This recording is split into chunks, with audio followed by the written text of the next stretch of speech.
Oh.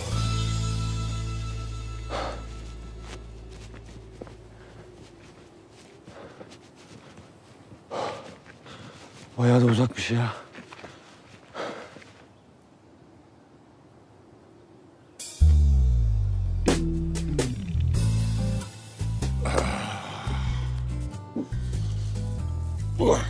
Evet. Hadi bakalım yürüyelim biraz.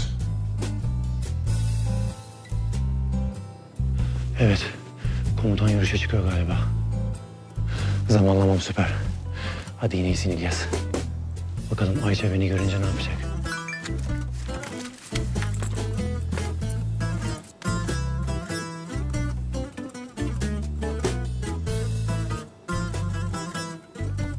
Şömine hazır. Keşke sen de yanımda olsan. Keşke.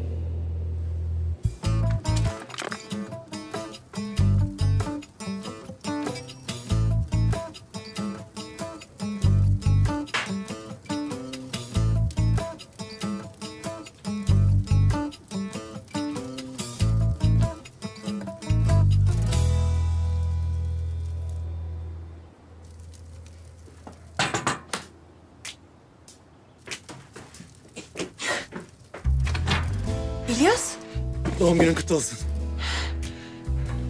sana inanmıyorum. Çok güzel gözüküyorsun. Hemen içeri girebilir miyim? Komutanın çıktığını gördüm de. Evet, yürüyüşe gitti. Hemen dönmez herhalde. İnşallah dönmez. Yani dönmez bence. Ana yolda indim de yarım saattir yürüyorum. Bayağı soğuk, dondum. Yani ne yapalım? Tamam yani çok üşüdüysen Geleyim mi? gel. Bir 5 dakika gel. Tamam, geliyorum o zaman.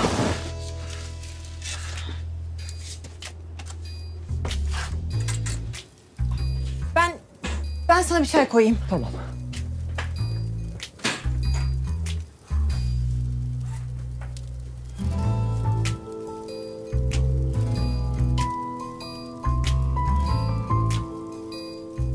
Çok güzelmiş burası ya. Sıcacık. Afiyet olsun. Teşekkür ederim. Senin elinden çay içmek de varmış. Çok güzeller. Teşekkür ederim. Hediyeni açmayacak mısın?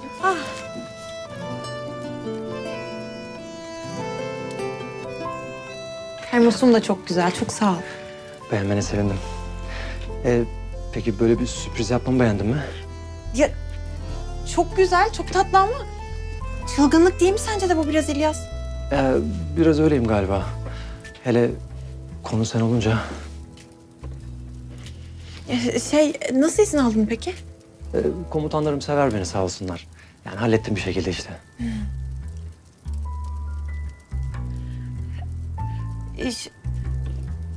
Oturalım istersen. Olur, tamam. Olur. Tamam. Gel.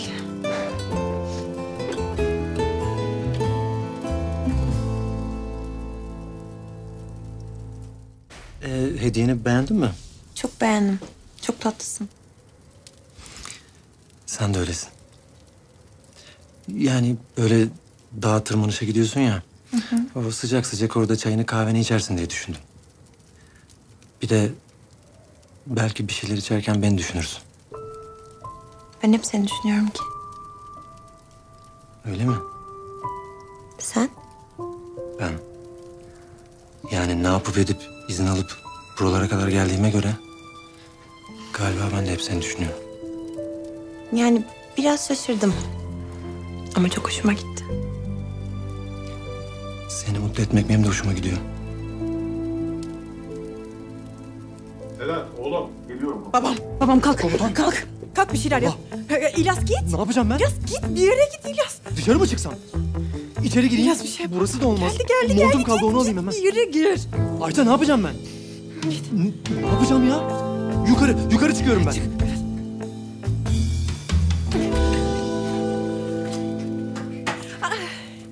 Hoş geldin babacığım. Hoş bulduk. Çok soğuk dışarısı. Oğlum burasının soğuğu kırılmış, iyi olmuş. İyi burası çok iyi. Sen de gelseydin keşke. Yani doğadaki bu yürüyüşler harika oluyor. Yarın gelirim. Gel ısınalım birazcık. Çok soğuk zaten. Hadi gel babacığım. Tamam. Hadi gel. Oh. Ne yapıyorsun baba? Alo. Tamam. Nasılsınız komutanım? Ha, sağ ol Kopuz. Yeni bir gelişme mi var? Evet komutanım. Markus'un harekete geçmiş olabileceğini değerlendiriyoruz. Çiğdem henüz Markus'a ulaşmadı. Ancak önemli bir ipucu elde etti.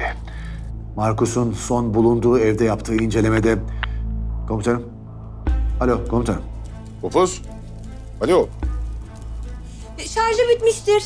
Şarj bitmiştir. Gel ben takarım şarja gel. Sen şöyle biraz ısın. Alo komutanım. Sesim geliyor mu? Otur şöyle babacığım. Birazdan ben şarj takarım. Oluyor böyle şeyler bazen. Soğuktan da kapanmış olabilir. Evet. Ne yaptınız? Nasıl yürüyüş? Yürüyüş kızım işte, harika. Daha fazla video izlemek için kanalımıza abone olabilir. İlk izleyen olmak isterseniz bildirimleri açabilirsiniz.